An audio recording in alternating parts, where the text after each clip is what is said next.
Pemilihan serentak tahun 2024 bukan hanya berbicara tentang hasil pemilihan, tetapi juga soal bagaimana ketidakpuasan peserta pemilihan dapat terakomodir dan dipastikan tetap berada di jalur hukum. Di balik setiap proses penyelesaian sengketa, ada kerja senyap namun tegas dari Divisi Hukum dan Penyelesaian Sengketa Bawaslu Purworejo.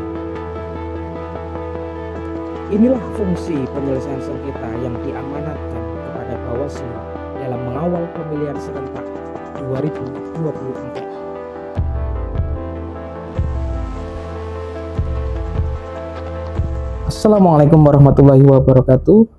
Halo sahabat Bawaslu dimanapun kalian berada, kembali lagi bersama kita dalam acara sharing-sharing terkait dengan kepengawasan. Nah, hari ini kita kedatangan anggota sekaligus Koordinator Divisi Hukum dan Penyelesaian Sengketa Bawaslu Kabupaten Purworejo, Bapak Dumadi Tri Restianto, SEMSI. Selamat pagi Bapak. Selamat pagi. Ya, gimana kabarnya Pak? Sehat. Alhamdulillah. Ya, sahabat Bawaslu, kali ini Pak Dumadi yang sering akrab kita panggil akan menceritakan peran dan tugas dan wewenangnya terkait Divisi Hukum dan Penyelesaian Sengketa di tahapan pemilihan atau Pilkada serentak tahun 2024 kemarin.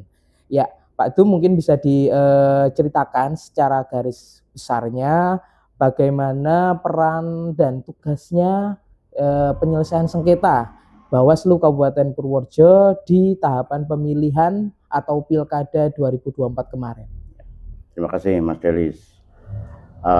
Kilas balik tentang evaluasi yang kita lakukan pada pelaksanaan Pilkada 2024. Apakah peran Divisi Sengketa atau Hukum dan Penyelesaian Sengketa Bawaslu Kabupaten Purworejo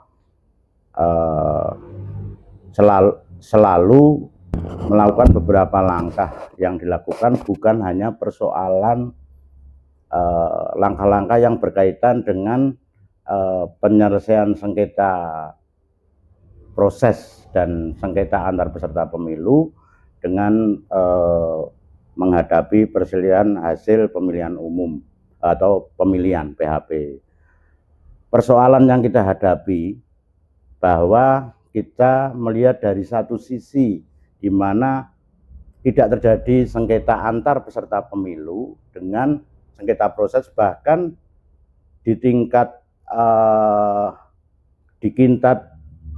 perselisihan hasil pemilihan itu juga tidak ada, dan ada di tingkat pemilihan gubernur tetapi ditarik kembali oleh pihak pemohon. Hal-hal seperti ini juga bisa menjadikan sebuah evaluasi apakah itu betul-betul bahwa kita melakukan proses antisipasi yang baik atau sekedar gunung es lah. Hal ini sebagai penyelenggara kita tidak bisa merasa hanya jumawa atau bangga karena tidak ada sengketa.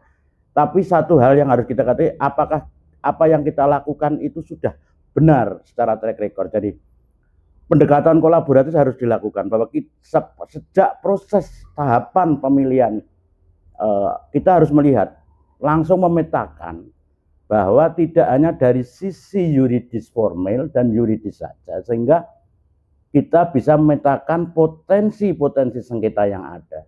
Bahkan dari pemutakhiran data pemilih, kita juga harus mengawasi dari tingkatan netralitas, pantarlih, netralitas penyelenggara pemilu atau netralitas Bawaslu ad hoc ke bawah. Satu hal di dalam pencalonan, ada satu keuntungan yang kita lakukan di mana kedua calon ini adalah calon yang sudah dikenal masyarakat, dan mereka juga dari pasangan calon nomor 1 adalah bekas legislatif yang di mana track recordnya sudah jelas dikenal oleh masyarakat, dan wakilnya juga dari pihak mantan TNI yang juga secara dan kita tracing semua, dan di satu sisi calon nomor 2 juga mantan wakil bupati atau DPR dan wakilnya juga. Dan sejak awal pun sudah kita lihat, karena salah satu calon nomor 2 itu adalah incumbent, maka kita harus juga perundangan yang lainnya harus dikaji. Jadi sehingga potensi peningkatan protes tidak terjadi.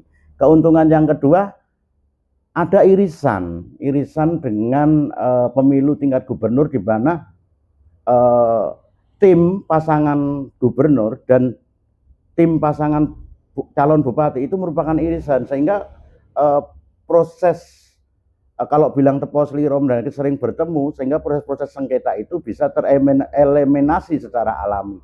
Itu yang sedikit menguntungkan. Jadi karena proses kebersamaan antara pemilihan gubernur dan pemilihan bupati ini mengeliminasi potensi-potensi sengketa di antar pasangan, karena mereka juga beririsan.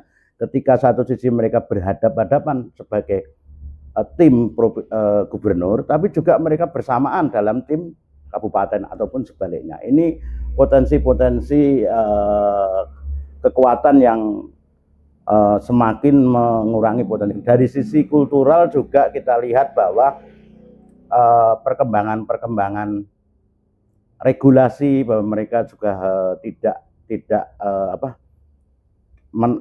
penataan APK semua sudah terstruktur, di mana titik yang ditentukan oleh KPU itu di mana saja di tingkat kecamatan, desa itu, sehingga tidak terjadi proses yang saling merugikan di antar peserta. Sehingga kalau kita menghadapi perbedaan dengan pemilihan dan sebelumnya, yaitu satu pemilihan ini dengan pemilihan serentak itu mengeliminasi lah potensi sengketa. Itu pun belum tentu menjadi jaminan jika irisan itu tidak terjadi pada nomor pasangan yang saling beririsan. Dan beberapa hal yang harus kita evaluasi, kita juga dari awal tadi, dari tahapan perekrutan, kemudian tahapan pencalonan, di mana calon sudah diketahui ijazahnya, kemudian lulusannya, kemudian track kerjanya, juga identitas, sehingga masing-masing tidak ada potensi untuk TMS dengan struktur potensi, misalnya bukan mantan pidana, bukan terkena tindak pidana korupsi, semua sudah bagus, dan itu menguntungkan pada proses pencalonan. Sehingga calon yang mengajukan sebagai calon, yaitu Bapak pasangan nomor 1 Bapak Yopi dan Bapak Lukman Hakim serta Ibu Yulia Studi dan Bapak Dion Agasi, itu tidak ada yang tidak memenuhi syarat secara formal. Dan beberapa hal sampai tingkat riak-riak pemilihan, kampanye juga mungkin ada di sisi pelanggaran dalam sebuah kompetisi, tapi dalam proses persengketaan mereka secara kultural bisa menyelesaikannya. Dan kemudian pada saat pemilihan juga mereka masing-masing menerima hasil pilihan rakyat, karena di samping selisihnya juga tidak memenuhi syarat untuk dipersengketakan, juga mereka sudah menerima proses karena tingkat pengawasan yang kita lakukan sudah maksimal. Dan hal ini bisa menjadi catatan-catatan bagi kita ke depan, bahwa proses pengantisipasian sengketa adalah tidak hanya di tingkat akhir, tapi dari awal sampai akhir. Dan terima kasih atas kerjasama bantuan dari divisi-divisi yang lain. Terima kasih, saya kira cukup bisa menjadi catatan bagi teman-teman, dan waktu saya kembalikan kepada Mas Delis. Terima kasih. Oke, sahabat Bawaslu, demikianlah sharing-sharing hari ini terkait dengan peran Divisi Hukum dan Penyelesaian Sengketa Bawaslu Kabupaten Purworejo dalam tahapan pemilihan atau Pilkada 2024 kemarin. Terima kasih Pak Dumadi atas waktunya. Kita ketemu lagi pada sharing-sharing